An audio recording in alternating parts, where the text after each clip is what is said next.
And welcome to another episode of the Nindie Focus podcast. My name is Roger. Along with me are my friends and co-host Phil. You sank my battleship.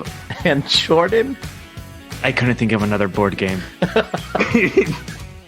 And Mike. Sorry. Oh, nice. Mike. Game cards do not actually talk. Oh, there we go. That was that when I was a kid, there was that commercial for Guess Who, the mystery face game. Oh, yeah. And all the faces would talk, and then they actually had to say at the end of the commercial, game cards do not actually talk. That would be a creepy game if that was the case. That would be an awesome game. And what makes it even worse is then, in order for them to put that warning on there had to have been somebody who called in angry that the game cards are not talking to them. You know, you could do that these days with AR, though, like augmented reality. That's and like true. Just have your phone over the board game, and all of a sudden all the cards are talking. Holy cow. Why don't That's we true. There we go, guys. Let's quit the podcast and let's do that for the rest of our lives. We'll start our own Guess Who game. Yeah, an AR version. People will... What's AR? What is this? So, welcome to the show. Mike, welcome back. Good to be back. Thank you. I understand why I was suspended, and it won't happen again. Yeah, watch your language, Mike. Yeah. Yes, Certainly. sir. So, so much so that last week we were all suspended. So we're back now. But HR said we'll give you guys another chance. What a fool. What a fool. Who is in charge of our HR department, out of curiosity? Does anybody have any ideas? Just this like faceless character that's just behind the scenes. Like they cut to him and it's just a shadow figure. Like what was that TV show? The game show with Howie Mandel? Yeah. Same person. That's our HR person, right? Yeah, pretty much. I hate that guy. Well, I mean, he doesn't do anything now. He had to get a job somewhere. So yeah, that's what he does now. So but yes, we are back. And this week, we'll be talking about the game Cinders. That was the game that I picked last. And yeah, we'll get into that in a little bit. Before we get into that, though, let's go around and tell people what we're currently playing. Wow, HR is going to kick me off the show yet before the end of this show. And Phil, we'll start with you. What games are you or have you been playing? I played a fair shake of Cinders, obviously, as we're going to discuss coming up. But other than that, I only really ever played. I played really one other game, and it's Ultimate Ski Jumping 2020. Oh, okay. That would make me think that there's other Ultimate Ski Jumpings if they have to throw the year at the end of it. Yeah, that's I right. didn't look into it. Now I'm kind of pissed at myself for not looking into it. I mean, if you haven't played the 2016 one, then you're missing out. It's just a carryover. I got the DLC for it. It's fine. It's just an updated roster. That's all. Exactly. So this is a ski jumping game, obviously. But I was watching the trailer for it, and it kind of gave me the feel of those old... I wish I could remember the name of the company that did the old summer games and winter games on like the Commodore 64 and stuff like that. Oh, yeah, Anybody know who it was? I almost want to say it's like Epics or something like that, like EPYX. I think I don't that remember. Sounds right. Yeah. The only old those types of companies from the early 90s, remember, was Sierra. So I have no idea. Yeah, it wasn't Sierra in that case, unfortunately. I wish it was. I feel like... it wasn't them either. It wasn't Konami, but I feel like Konami made games like that too. I believe they did. I mean, it's got that same kind of old school vein to it as well, but this one's just all strictly about ski jumping. There's a career mode to it, which you work your way up from legitimately ski jumping in your backyard off of a homemade slope and like the neighborhood kids sitting around like judging your ski jump in the distance and stuff like that, and working your way up to like making the Olympics. And it's a pretty simple game to play. You get to customize a lot of your your appearance and the gear that you have. You earn money through working your way through competitions. There's also online play to it. There's the general leaderboard, like player versus player. You can play up to, I think it's like 16 people at the same time. I don't know. I didn't give it a test run and hand Rachel the controller and just be like, here, you want to ski jump with me? And let's just see how far we can drag this thing out. It plays pretty well. There's two different styles of playing, casual, or I think it's called professional. And really the only difference is instead of just pressing A to jump, you have to press A and B at the same time to jump and A and B at the same time to land. You have to sculpt yourself in midair to make yourself fly faster. And if you like land your jumps perfectly and time your actual jump perfectly, you fly further. When you're playing through career mode, you play through the casual style all the way up until the point you hit the Olympics, and all of a sudden it's just like, well, now you got to play in professional mode. So good luck to you. Oh, and it's really not that much different. It's pretty cheesy and kind of awesome at the same time. Good brainless fun. I think I picked that up for like $1.99. I just saw it in the eShop and I was like, I'm going to play around with this because I like the old Winter Games game. And yeah. I was going to ask what attracted you. Maybe you just answered that question. I was going to say, are you a ski jumper? Are you a fan of ski jumping? I'm a fan of shooting ski jumpers. Yeah, I was going to say. It's always a good time. But unfortunately, there's nobody shooting at you while you're jumping. It's not the most exciting game in the entire world, but if you're looking to kill a couple of seconds and play a ski jumping game with some 8-bit graphics where you can create your own skier outside of like the career mode, it's not bad for $2. Nice. Anything else? Not that I remember, but maybe. Okay. To be continued. Yeah, right. But I just randomly yelled, "Oh, by the way!" Yeah. You'll know I remembered something else. What about you, Jordan? What have you been playing? Yeah, that's a good question. I mean, we had the week off, so you would assume I would have a slew of games to talk about right now. I'm just waiting for look over there, Sasquatch. Here's the thing. And the slower you said it, the more brutal it's going to be. Here's the thing. This is going to be great. I'm looking forward to the build up on this.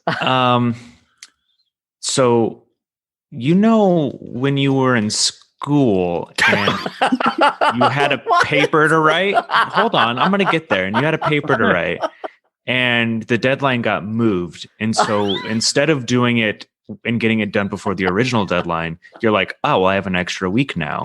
I'll just do it. Like, it's fine. I'll just push it. And then you still push it to the last day. And then it's the last day and you just have to hurry and crap something out in like an hour. So I did that, but I didn't even bother crapping something out. So I kind of I haven't touched my Switch in weeks. Really? Wow. I mean, I know why. I mean, yeah, I can't say because it's not Nintendo. It's the complete opposite of Nintendo. Yeah. Let's just say there was a release of several systems that came out in the last week or two. No, I get it, Jordan. I mean, to be honest, I was in the same boat for a different system that came out, the one different than you're playing. So that happened. I thought about it a couple of times. I picked it up and I was like, let's do it. And then I put it back down and then I basically opened the Word document, started to write, and then I was like, actually, fuck this. And then I didn't touch it. Did you play Cinders at least or no? We'll get to that when we start talking about it. It's going to be the same thing. I was writing a paper and I waited a lot. Point, click, drag, copy, paste. Yeah. Here's my document. Thank you, Mr. Olson. But I do want to say, yes, a nice shout out to all our Austrian listeners out there. How you doing, Austria? Oh, dude, I forgot I was going to pull that up. Yeah. Thank you. How y'all doing in Austria? Yeah. I have no idea where Austria is. I know it's pretty far from me. They don't teach that good of geography in the United States because we have 50 states to memorize. So that's a lot. Can't even do that. Yeah, and that's a lot. Plus the capital. So it's 100 things. Whereas if you live in Europe, if you learn 50 countries, that's basically 50 states. So really, you can't blame me for this, Austria. I'm sorry, but thank you for listening. And I will look it up on a map and I will never forget for the rest of my life where Austria is. I'm Googling it right now for you, Austria listeners. You are okay. That's nice. You're nestled in there between Switzerland, Hungary. You got Italy bordering you. Some Croatia. That's a place. Cool. From Germany, what I understand, they speak really German there. Yeah, that's what I gathered. Wow. Oh, you have. Oh no, that's where is this? This is in Switzerland. It's like on the border. It's Liechtenstein. I would personally like to say to our Austrian listeners, here we go. Do you want me to stop, Roger? No, or can I run with this? please try your German. I'd love to hear your German. Oh, dude, this is gonna be so butchered, man. This is gonna look like all the Friday the 13th movies combined. Ik mote onsiren zohin in Octek Duncan. Not even close. Not even close. Oh, was there not enough? Is that the problem? What was the second word you said? Mokte. Okay. I'm sure. It's I've always heard that with 2 dots over it. CHTAE. Okay. Yeah, sounds right to me. I've heard that people just appreciate you trying. So I'm sure our Austrian listeners will keep listening and not suddenly turn this episode off and never listen to us again. Yeah. Right now they're all going, we speak fucking Swiss. You yeah, exactly. By the way, I'm not going through and bleeping out any of these words. So sorry, that's my fault. No, it's fine. It's explicit episode. We're an adult podcast now. We are. Jordan, I do want to say one thing. And this is not a video. This is not a Nintendo thing, but I want to congratulate you on being nominated for Ghost of Tsushima as narrative. Best narrative. Thank you. I voted, and I voted for Ghost of Tsushima, and appreciate it. Yeah, I'm very excited. When I saw that, I was like, "Yay!" That was very exciting to wake up to. And technically now I've written for 2 AAA games, and both of them have been nominated for Game of the Year. Just saying. I'm just saying. 2 for 2, man. That's not that it's all you, but the fact that you're part of the team. I'm just saying, maybe I have some magic I bring to the team. I don't know. I'm not saying that, but I mean the facts. It's 2 for 2. Speaks for itself. I can't wait to see what you bring to the table with Banjo 3. Yeah. Ooh. Banjo 3. You just stole my gimmick, Mike. He did. But yes, congratulations. Thank you. Let me go find the worst game I can for this week. I'll be right back. Oh boy. Mike, what about you? What have you been playing? So I'm going to be doing a little rehashing of games that we've already talked about, but I wanted to call some things out. I played some more Galaxy Champions TV. Okay. Which is the Smash Smash TV clone. Yeah. The reason is because what's that? Do you like it? I used to. Oh. Well, yeah, they did a pretty big update to the game. Oh, really? And whereas, they added like easier modes and things like that, and they added a whole bunch of more power-ups, and like they did a really good content update. Okay. What? They went full roguelike with it. Oh, before the game kind of bordering roguelike with it though. It was bordering roguelike with it. Yeah. But at least something in the mic. Oh gosh, something in the other room just fell. That's scary. It must be that woman from the hotel. It's the poltergeist of the roguelites. Yeah, right. That's right. Yeah, I've said you said that word. No. It used to be your power-ups and your level would transfer over from the game to game. Yes. And now it doesn't happen. What? And not only that, like all my saves and records and all that stuff just went away. I think that's do you think it's a bug? No. Because like I said, the game itself is so different now. Oh. That like there was no reason to have any of that. I don't know. It's just I was really upset by this update. Did not make me very happy. That's too bad. I kind of don't want to. I mean, I wish that I could say, don't take that patch. I just want to keep playing. Yeah, it's unfortunate you can't like roll back or something. Like, that would be cool. Yeah. Like I was like all for like hanging on to all like, the power-ups and everything that I had, and keep trying that last level because that last level is so hard. Yeah. Now I can't get to the last level, and even if I make it to the second level and get game over, I have to do the whole thing over again. It doesn't make any sense. Oh man, it doesn't make any sense. That's too bad. So okay, well, back to Smash TV it is, I guess. Huh? Got to go with the mainstay, the good stuff. Well, that's too bad. What else have you been playing?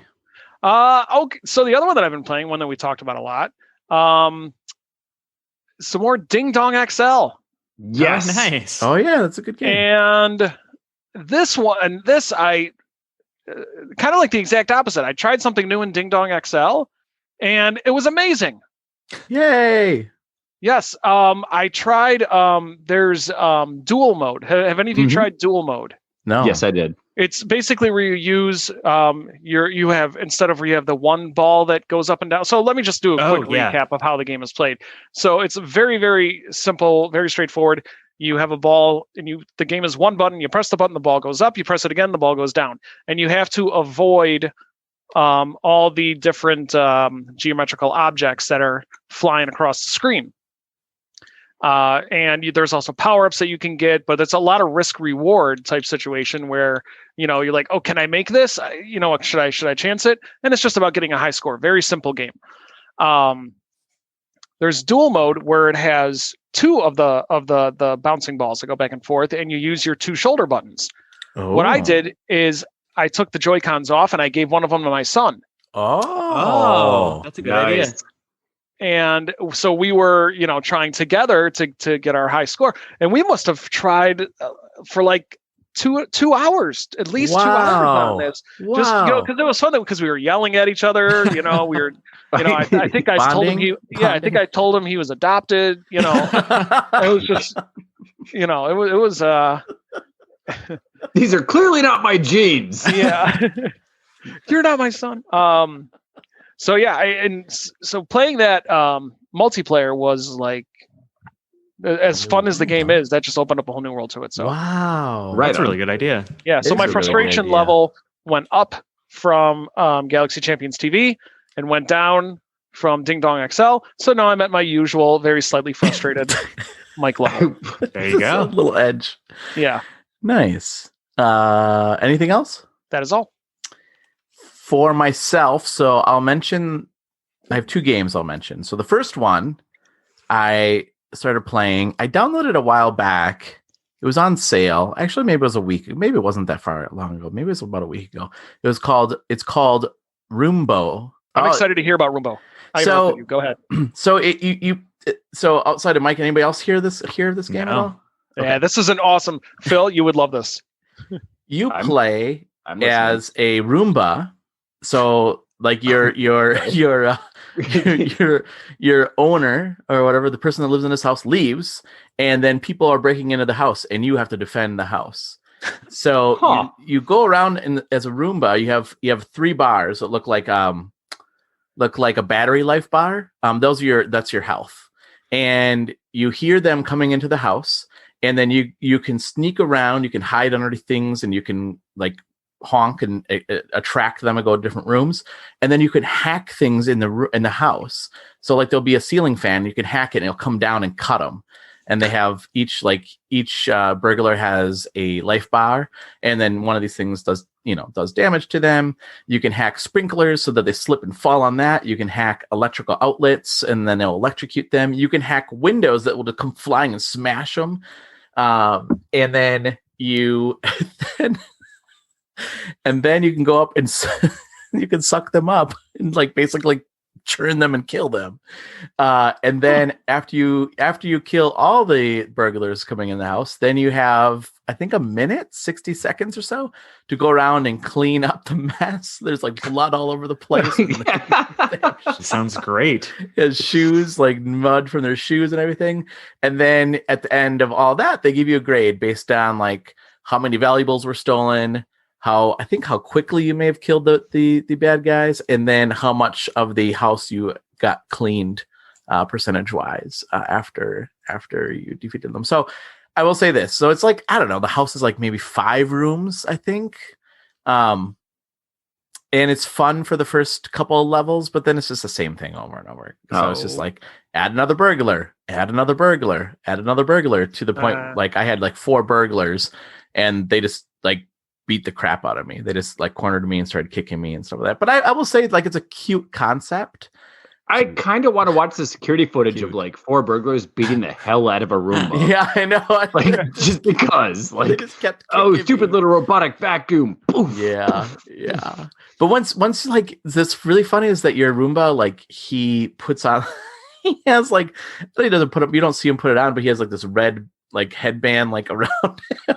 Like Rambo. Like Rambo, yeah, exactly. So I, and it started off, the game started off with this little like cutscene where you're this Roomba and you're sleeping, and then your owner takes the car keys and drives away. And it's like, it's really quite good animation. And then all of a sudden you hear a break in, and then it wakes up and its eyes turn like angry, dun, dun, dun. And then you have to go fight. So I hope that they build off of this concept and they keep building more games like this and just make it different, because I really actually enjoyed the concept. It just kind of got repetitive. So, oh, that's a bummer. I was really excited when I first saw the trailer for it, because I'm like, this is just like the classic 80s horror movie Chopping Mall, only you are the robot. Yes. Yeah, exactly. Yeah, I paid $1 for it, I think, or maybe even less than $1. So it wasn't even that expensive. So I was like, for what I paid for it, because it was on sale, I certainly got my dollar's worth out of it. I thought it was fun. Nice. The other game I'll talk about, and I think Mike, you might have played this. Jordan, you may have played this. Phil, you may have played this. Is Ghostrunner? Have you guys? I've downloaded it. I haven't touched it yet. Same. Yeah, Okay. same here. Okay. So this is a Mike. It's a cyberpunk game. Oh, really? Yes. So it takes place in the future, and you are like this cyber ninja, I guess. And it's a first-person perspective, and you jump off walls, and you take a sword, and you slash people. The concept's really cool. The artwork is amazing. I like the way it looks.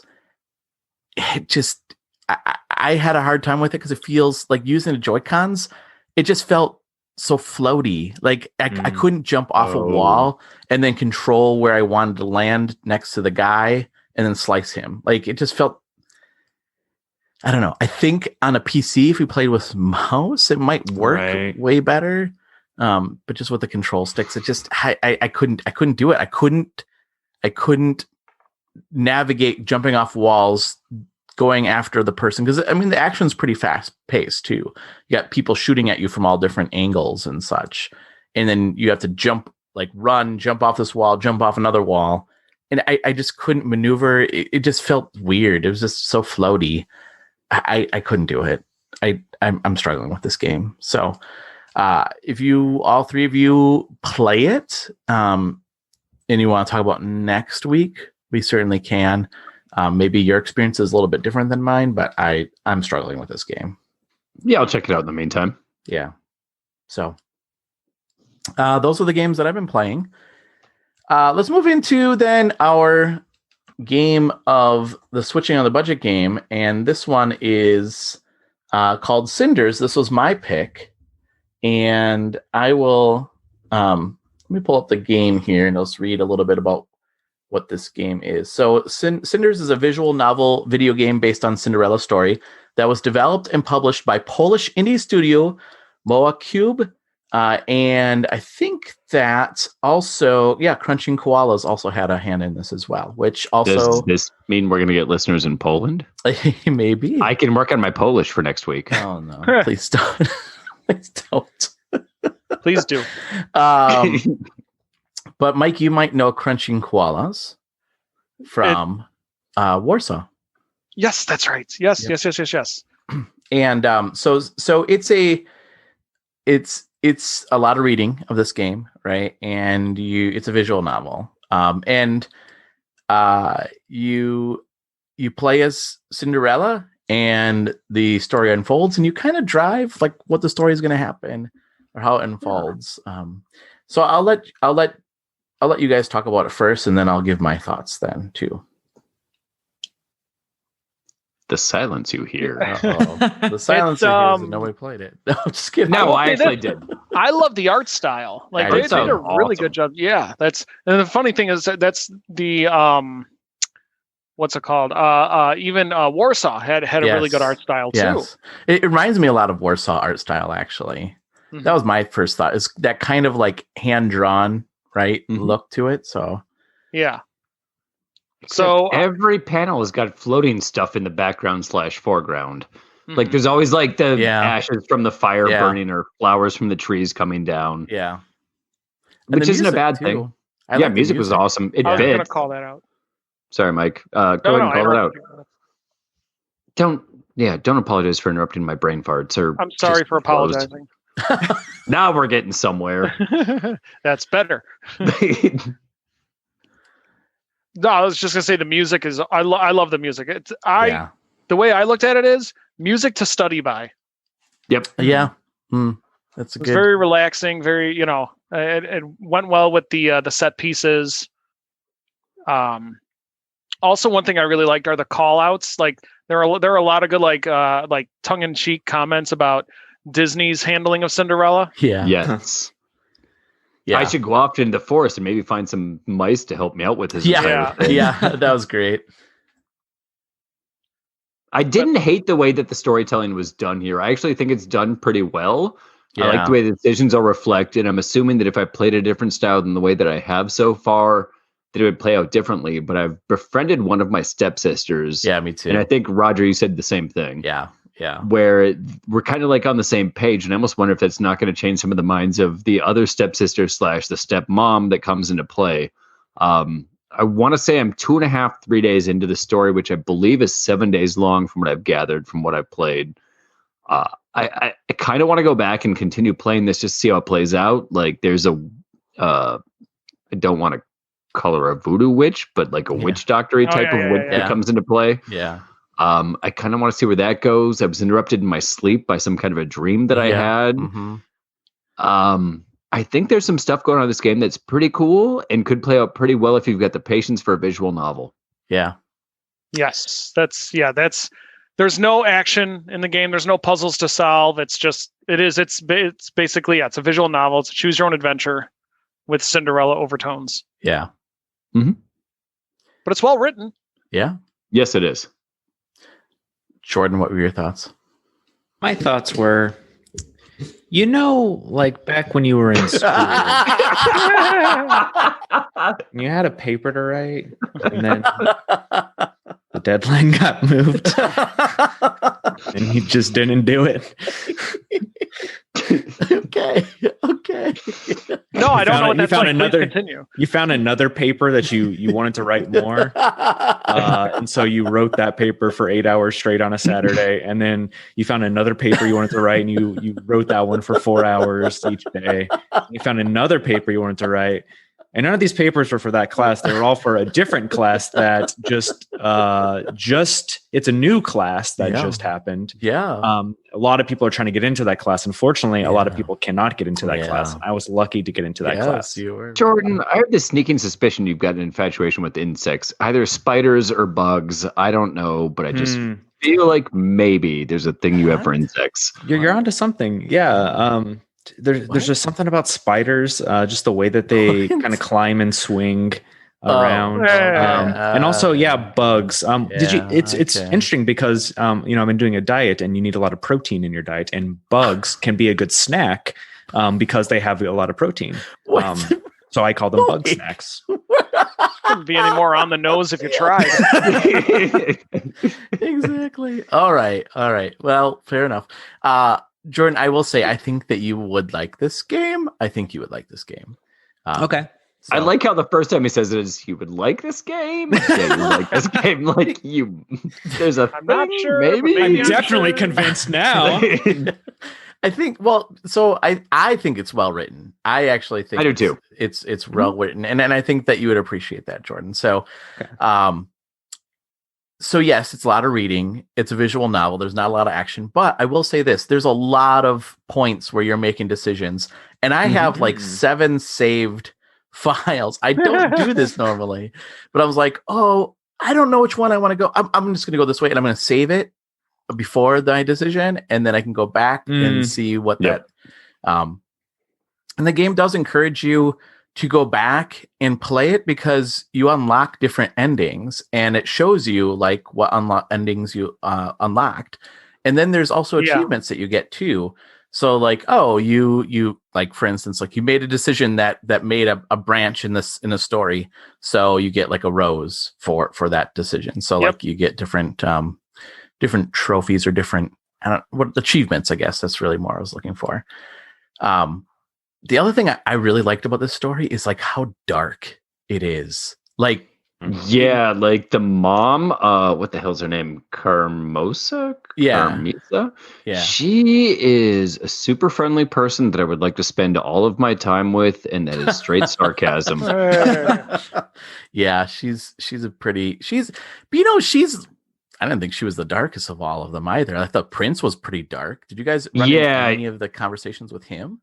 Oh yeah, definitely. Where he's just trying to like screw the entire system. He's like, I don't want to marry somebody that's just trying to like be part of this, and like just because all their dad just wanted on this action and trying to steal the entire hierarchy from me. Like F them. Yeah, but then the captain of the guard. Did you guys get to that part where somebody was kidnapped? Yeah, and then he just went in and killed them all. He murdered everybody. The prince is just like, it's your job. Yeah, yeah. I was like, what? He just went in there, killed everybody. Like that's insane. When you get to town too, they're just like, he's been in there for a while. I hope he's okay. And like all of a sudden, he emerges just like, so we're gonna need to send somebody up to clean up all those corpses because I'm a badass. Yeah, and you know what he did right before that? He was at the pub. Is there anybody can help us? Well, the captain of the guard's at the pub. We can go get him. And then he comes in and like kills everyone. Slams that last pint. He's just like, F these bad guys. Exactly. I've got this S word. Exactly. And then there's some manipulation of the prince and what's happening there, and then there's some other shady characters. That's what I really liked about this story. It wasn't a like squeaky clean Disney version of Cinderella. No, not at all. Right, they were not like one-dimensional characters. Yeah, nope. Like even Cinderella, the way I'm playing Cinderella, like I've been chided a little bit saying you're kind of like your stepmom. Yep. And I was like, whoa, I didn't realize that's how I'm playing it. They're like, you're a little like I flirted with Tobias to get information. Oh, I did not. Oh, did you get anything from him? He told me to go back to him later and he'll give me some more information. So. He's just trying to get in them. And then I made friends with, so you can choose not to, but I've been friending Sophia to kind of get back at the other two, the stepmother and the stepsister. I think her name was Gloria to go with Carmosa or Carmisa. Yes, it was Gloria, Carmisa, and then Sophia.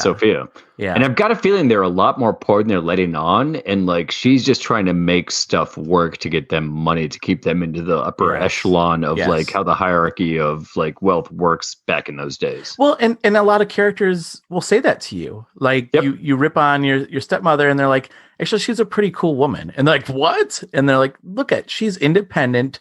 She's not reliant on a husband. I mean, her husband passed away. She is, making the best of what she has, and really you got to cut her some slack. And that's one thing that I really like about this game too, is really you can play into the whole they're evil and I hate them, or you can try to befriend them and see it from their perspective. I love how many choices and how many different paths and what all these different things you can do in this game.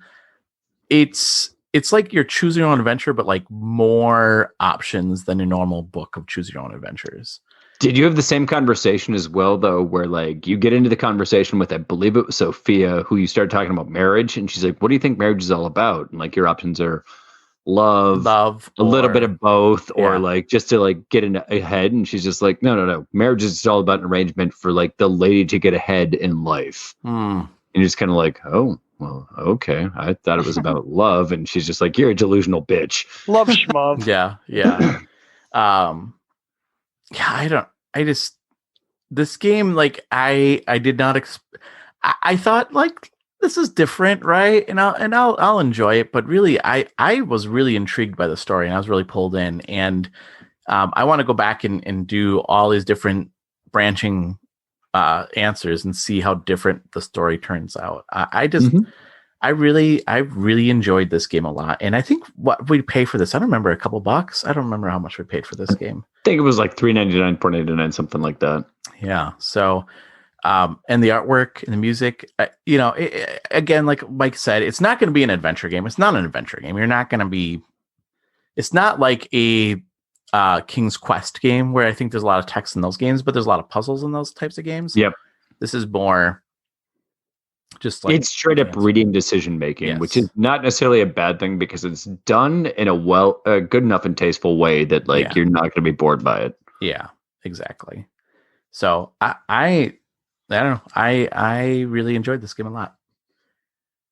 Enjoyed it. When you get a moment, Jordan, you should go back and play this one. I think I mean, you guys made it sound really, really cool, actually. So yeah, I like that it's dark and stuff. So that's cool. Yeah. So, any final thoughts on the game? I think I voiced my opinion. Mike? No, that's everything I got. Okay. All right. So Phil's choice. Speaking of dark, yeah. Let's see what Phil's game is. Yeah. Did you actually change it from what you said you were going to do? No, I had this really long epic battle this afternoon as I was angry at you guys for no reason whatsoever. And I was going to make you play like this horror game that involved a Ouija board and summoning demons and stuff like that. What? And I sat there and I looked at that for a really long period of time. I'm not playing that trailer. game. I read some reviews. I'm not playing that game. And I backed out of that. So Good. It turns out I like you guys a lot more than I've ever let on that I like you guys.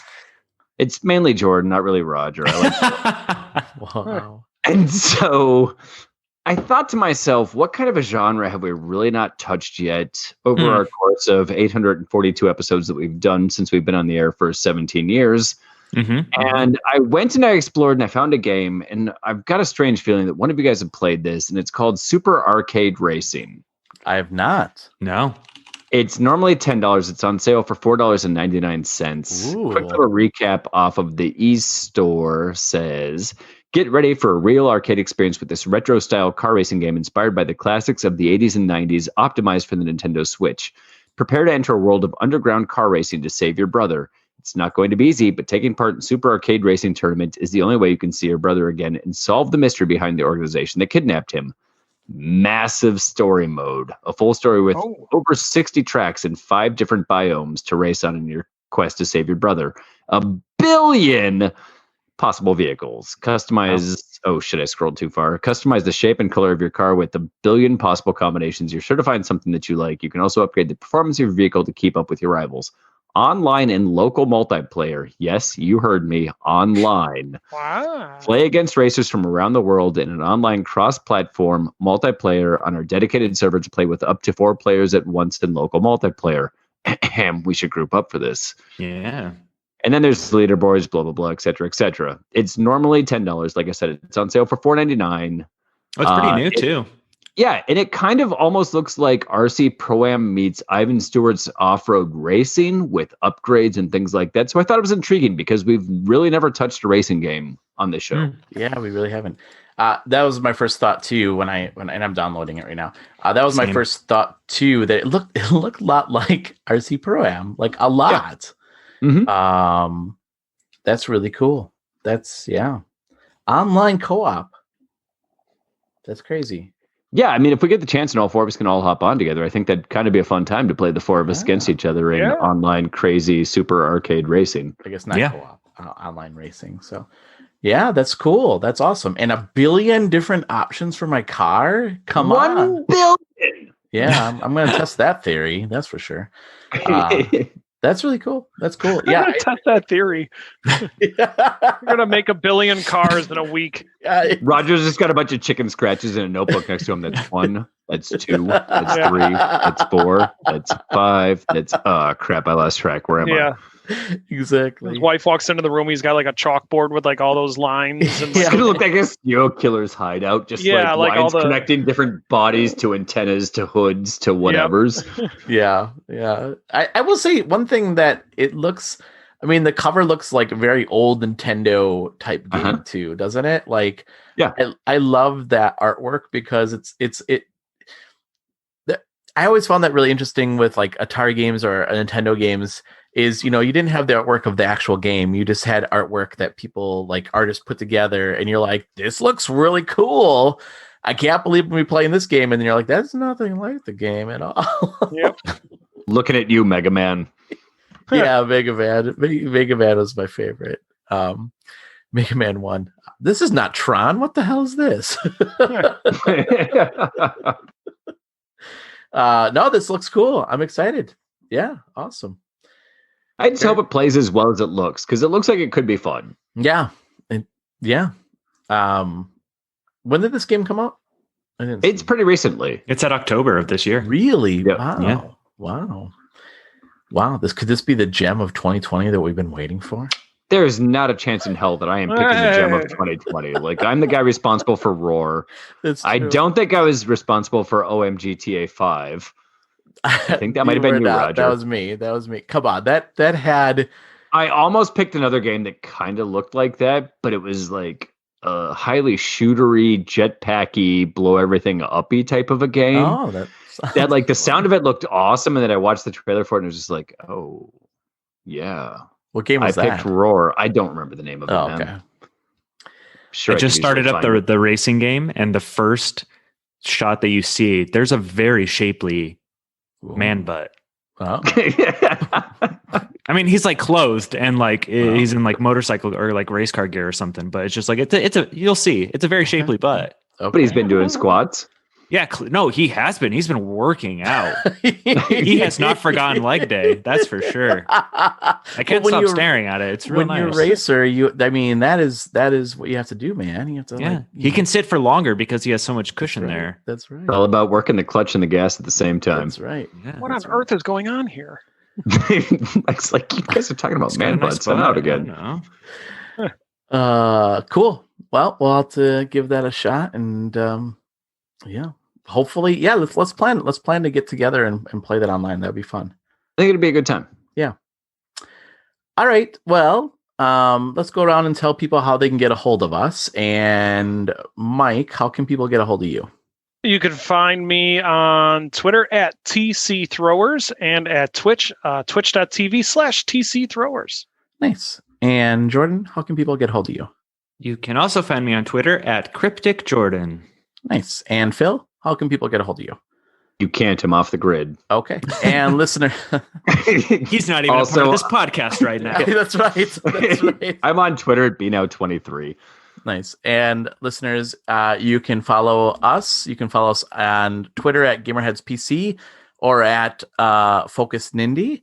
And you can also go to the website at gamerheadspodcast.com where you'll find this show. You'll also find the Control the Throwers podcast, and you'll find the Gamerheads podcast.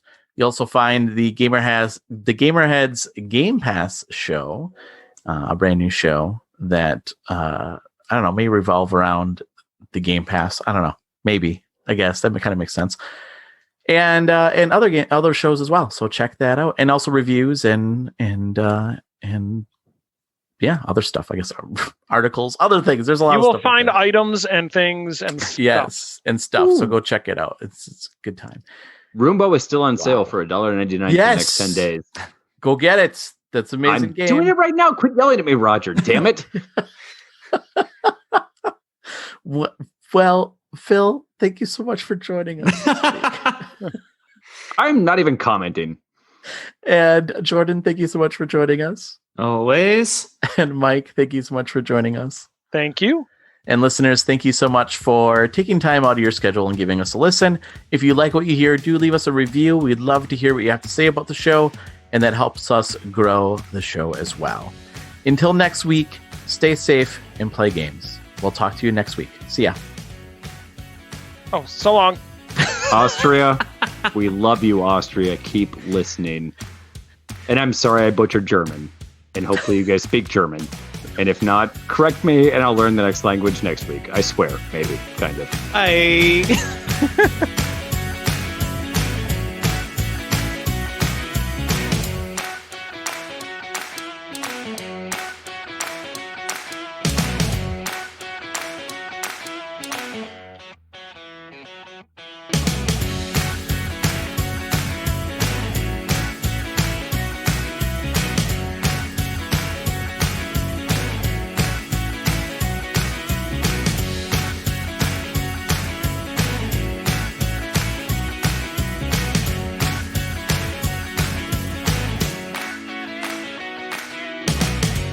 And welcome to another episode of the Nindie Game.